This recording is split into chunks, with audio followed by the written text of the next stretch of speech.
కాకినాడ జిల్లా తునిలో అదృశ్యమైన చిన్నారి జ్ఞానేశ్వరి కోసం గాలింపు చర్యలు ముమ్మరంగా కొనసాగుతున్నాయి. ఇదే కేసులో కీలకంగా మారిన పెంపుడు కుక్క మృతిపై పోస్ట్ మార్టం ప్రక్రియ పూర్తి కాగా ఫారెన్సిక్ పరీక్షల ఫలితాల కోసం అధికారులు ఎదురుచూస్తున్నారు.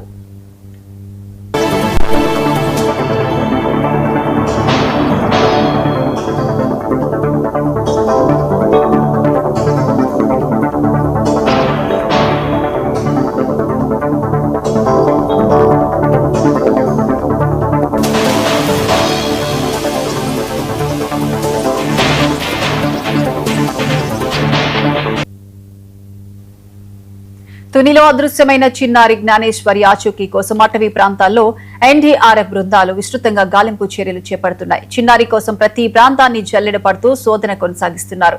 ఇదిలా ఉండగా ఈ కేసులో కీలకంగా భావిస్తున్న కుటుంబానికి చెందిన పెంపుడు కుక్క మృతిపై పోస్ట్ మార్టం ప్రక్రియ ముగిసింది.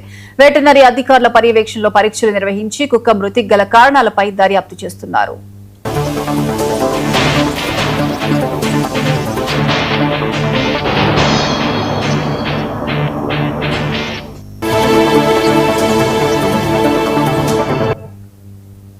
పోస్టుమార్టం అనంతరం సేకరించిన నమూనాలను విశాఖలోని వరుణ్ ఫారెన్సిక్ ల్యాబ్ కు తరలించారు. కుక్క సహజ మరణం చెందిందా లేక విష ప్రయోగం జరిగిందా అన్న అంశాలపై ఫారెన్సిక్ నివేదికతో స్పష్టత వచ్చే అవకాశం ఉంది. ఈ కేసులో ప్రతి ఆధారాన్ని నిశితంగా పరిశీలిస్తున్న అధికారులు ఫారెన్సిక్ నివేదికను అత్యంత కీలకంగా భావిస్తున్నారు. నివేదిక వెలువడిన తరువాత దర్యాప్తులో మరిన్ని కీలక అంశాలు బయటపడే అవకాశం ఉందని తెలుస్తోంది.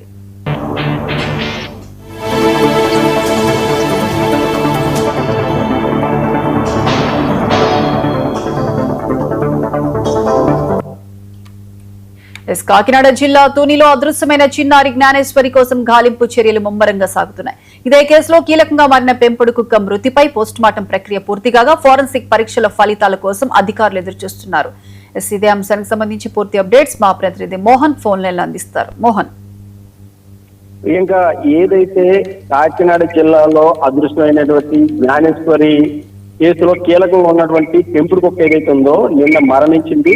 అయితే మరణించిన కుక్కని మాత్రం ఈ రోజు మాత్రం పోస్ట్ మార్టం చేశారు. అంటే ప్రక్రియ పూర్తయింది.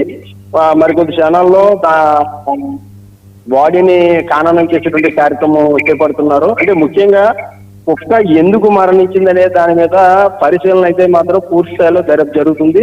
అంతేకాకుండా దానికి జరిగినటువంటి ఏమైనా విష ప్రయోగాలు కానీ ఇటువంటి ఏమైనా ఇతర అంశాలు ఏమైనా ఉన్నాయా అనే దాని మీద కూడా పర్యవేక్షణ చేస్తున్నారు. ముఖ్యంగా ఏదైతే కుక్క మరణించిన తర్వాత అంటే కేసు మరో బలుపు తిరిగింది. అంటే అప్పటి వరకు కుక్క మీదే ఆధారపడి దర్యాప్తు చేసినటువంటి పరిస్థితి ఉంది పోలీసులకి.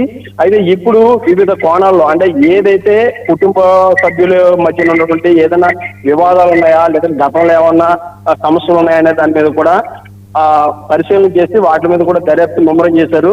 దీని మీద కూడా పవన్ కళ్యాణ్ గారు అంటే డిప్యూటీ సీఎం ఉన్న పవన్ కళ్యాణ్ గారు కూడా దాని మీద ప్రత్యేక బృందాలను వేసి దర్యాప్తుని ముమ్మరం చేయాలని చెప్పేసి చెప్పడంతో ఈ రోజు ఇంకా ఎక్కువ స్థాయిలో అంటే 400 మంది పైన స్టాఫ్ తో అంటే దర్యాప్తు ప్రతి ఏరియాను కూడా క్షుణ్ణంగా పరిశీలన చేస్తూ దర్యాప్తు మొదలు పెట్టారు. అంటే స్థానికంగా ఉన్నటువంటి వాళ్ళను కూడా ఈ దర్యాప్తులో పాల్గొనేలాగా చేస్తున్నారు. ముఖ్యంగా ఏంటంటే ఈ ప్రాంతంలో ఎవరైనా కొత్త వ్యక్తులు గతంలో వచ్చి వెళ్ళి ఉన్నారా, ఎవరైనా ఆ టైంలో ఏమైనా వాహనాలు కొత్తగా వచ్చిన వాళ్ళు ఎవరైనా వాహనాలు వచ్చి ఉన్నాయా అనే దాని మీద కూడా పరిశీలన చేస్తూ అంటే స్థానికంగా ఉన్నటువంటి సీసీ కెమెరా ఫుటేజ్ కూడా పరిశీలన చేస్తూ ఉన్నారు. ఆ రకంగా ఏదైతే మిస్సింగ్ కేసు జరిగిందో నాటి నుంచి నేటి వరకు కూడా ప్రతి చోట అంటే ప్రతి అణువుని గాలించేటువంటి పరిస్థితి అధికారులు పరిశీలన చేస్తూ ఉన్నారు. ముఖ్యంగా ఈ కుక్క విషయంలో జరిగినటువంటి అంటే చనిపోయిన దాని మీద ఫారెన్సిక్ రిపోర్ట్స్ వచ్చే వరకు కూడా వెయిట్ చేయాలని చెప్తున్నారు. అంటే ఎందుకు జరిగింది, ఎలా జరిగింది అనే దాని మీద కూడా అధికారులు దాని మీద పరిశీలన చేస్తున్నారు. దాని మీద నివేదిక వచ్చే వరకు కూడా దాన్ని జరిగిన దాని మీద పూర్తి వివరణ తెలిసేటువంటి పరిస్థితి లేదని చెప్పేసి చెప్తున్నారు. ఏది ఏమైనప్పటికీ కేసులు అయితే మాత్రం ఛేదించే విషయంలో పోలీసులు అయితే నిమగ్నమయ్యి దర్యాప్తులు అయితే ముమ్మరం చేశారు. ముఖ్యంగా కొండ ప్రాంతంలో ఉన్నటువంటి ప్రతి ప్రాంతాన్ని కూడా జల్లెడ పడుతున్నారు పోలీసులు అయితే మాత్రం. దీని మీద కూడా అంటే ఎలాగైనా సరే పాపని దక్కించాలి, ఖచ్చితంగా తల్లిదండ్రులు పాపను అప్పచెప్పాలి అనేటువంటి కృత నిశ్చయంతో అయితే మాత్రం పోలీసు అధికారులు మాత్రం పనిచేస్తున్నట్టుగా తెలుస్తుంది. ఇది ఇక్కడ ఉన్న రిపోర్ట్ ప్రియాంక.